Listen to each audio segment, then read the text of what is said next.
Hola, hola, bienvenidos a nuestro día número 2 donde vamos a hablar de la gestión de emociones.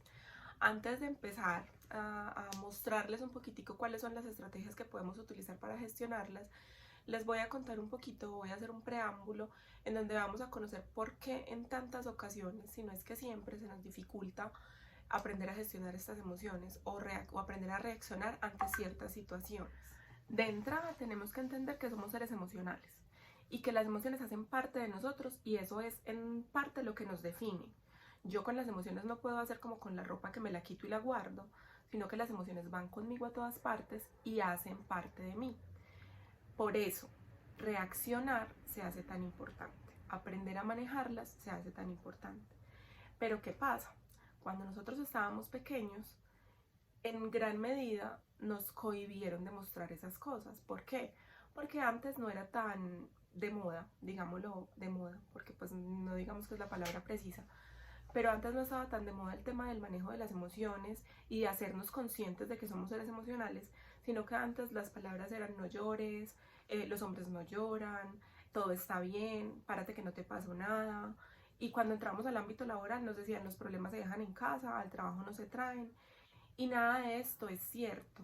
Estamos concretos en algo y es que nadie lo hizo por mal, o sea, ellos no lo hacían porque quisieran cohibirnos, no. De hecho, era lo que ellos pensaban que estaba correcto, decirte no pasó nada para que tú te sintieras bien, para que la gente no te viera débil. Pero resulta que no era el mejor camino.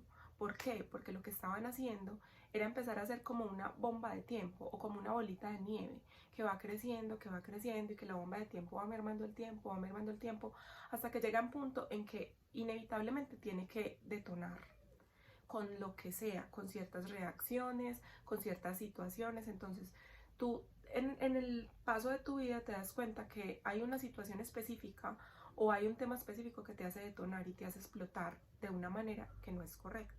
Cuando pasan estas cosas es cuando empezamos a enlazar nuestro tema de hoy con el tema de ayer, la salud mental.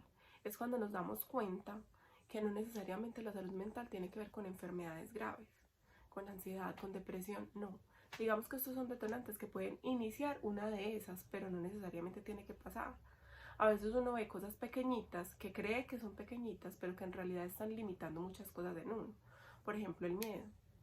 A veces a uno no le para bolas al miedo o algún miedo que tenga y ese miedo le ha limitado un montón de cosas durante toda su vida, sea con su carrera profesional, sea con su vida sentimental, etcétera, etcétera, etcétera, con un montón de cosas. Y es algo a lo que normalmente no le paramos bolas, pero está presente y nos está limitando. ¿Por qué se presenta? Por muchas razones, por muchas. Pero yo les voy a poner un solo ejemplo al que nosotros vemos como normal, al que nosotros vemos como cotidiano y posiblemente lo hacemos hasta con nuestros propios hijos. No te caigas, no te muevas, perdón, no te montes, no te subas, te vas a caer, cuidado, mira, no toques, no hagas, pilas. Sí, uno sí debe alertarlos. Yo aquí no estoy diciendo que los dejemos hacer y que los dejemos tirar por el balcón, no. Hay ciertas formas de decir las cosas. Si yo voy y le explico por qué no debe hacerlo, en lugar de decirle, no, no te caigas, no te subas, se va a caer, se va a porrear, es diferente. Si yo voy y le explico, él va a aceptar y va a entender por qué. Pero si yo le digo no, no, no, no, lo que le estoy mostrando es que el mundo afuera es peligroso, es que el mundo afuera no se puede ver porque entonces me voy a caer, me voy a porrear, me voy a arriesgar, voy a fracasar y yo simplemente entiendo que el mundo no es lo que yo quiero que sea y no puedo avanzar en él. No hago las cosas porque es malo y puedo fallar. Entonces ese es el punto en donde empieza a rayar ese pequeño detonante con nuestra salud mental y eso no va a permitir que nosotros asumamos esas emociones como normales, sino que vamos a empezar a hacer actos explosivos o vamos a empezar a tener reacciones explosivas ante ciertas situaciones. A mí me van a empezar a decir, no, vení, pero entonces vení, hagamos esto, hagamos aquello, no, no, no, no, no, yo no puedo hacer eso, yo no puedo hacer eso porque es muy peligroso, porque puedo perder, porque no. Y no solamente con el miedo, pasa con la ira. Si yo empiezo también a que me enojo y me empiezan a decir, no, no, no, no, no hagas eso, no llores, mira, es que, entonces ya después voy a explotar y voy a actuar dimensionando las cosas más de lo que son y no voy a entender. ¿Cómo podemos gestionar estas emociones? Que es realmente nuestro tema. de muchas maneras, hay muchos métodos, pero ¿qué hay que hacer primero que todo? Empezar a indagar por qué reacciono de ciertas maneras, empezar a mirar y a revisar lo que les decía ayer. Si yo soluciono esos temas de salud mental que me tienen mal, yo puedo empezar a estructurar de manera diferente mis reacciones.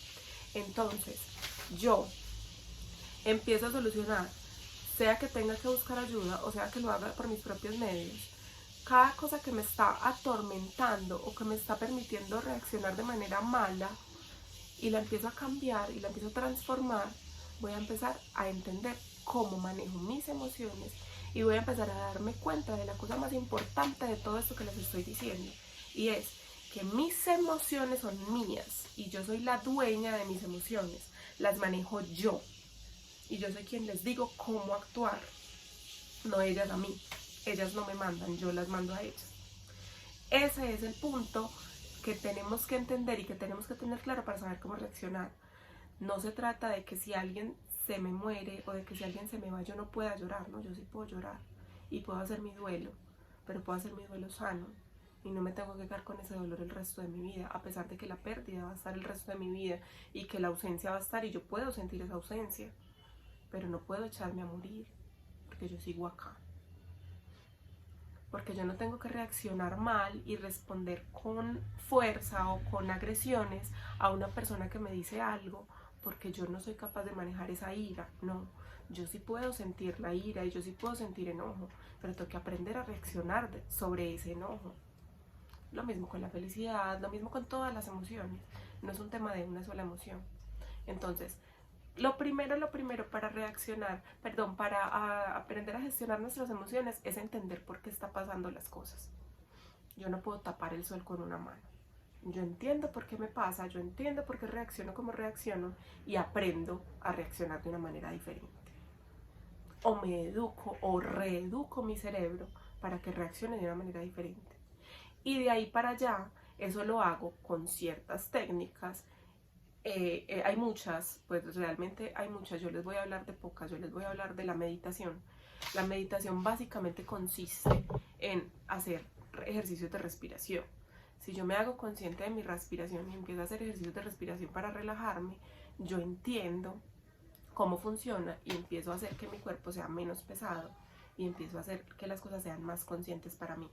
La cosa menos consciente que nosotros hacemos es respirar. Si yo empiezo a ser consciente de mi respiración, empiezo a ser consciente de mis actos. Entonces esa es una parte. Obviamente pues no les voy a hablar muy a fondo sobre qué es la meditación porque ni la respiración, porque pues no es el caso. Les estoy dando simplemente pequeñas cosas que podemos hacer. Adicional hay muchas otras formas, pintar, bailar, o sea, yo puedo hacer con mis emociones, yo puedo canalizar mis emociones de la manera que más me guste, de la manera que más me conecte. Yo no les puedo decir a ustedes que pinten mandalas si no les gusta pintar mandalas. Yo personalmente amo pintar, pero a mí no me gusta pintar mandalas. Entonces mi forma no va a ser pintar mandalas, porque me va a estresar si a mí no me gusta pintar mandalas. Entonces no es que haya una cosa concreta o que esto sea como las matemáticas, que es una ciencia exacta y con una fórmula lo soluciono, no. Yo tengo que buscar la forma de hacer mi catarsis, de sacar eso y aprender a manejarlo. Bailando, brincando, saltando, arrugando papel, rayando, escribiendo. Hay muchas personas y es un método brutal que escriben y se desahogan y con eso no tienen que ir a herir a otro lado. Entonces, el punto específico acá para aprender a gestionar nuestras emociones es hacernos conscientes de qué nos está pasando, de por qué estamos reaccionando así, para poder canalizar y empezar a entender por qué, para poder entender que quien manda soy yo sobre mis emociones y buscar la mejor herramienta o la herramienta que sea más útil para mí para poder manejarlas. Bueno, papás, espero que les haya gustado nuestro segundo día. Mañana nos vemos con nuestro siguiente tema. Los espero súper pendientes. Chao, espero que les haya gustado. Feliz tarde.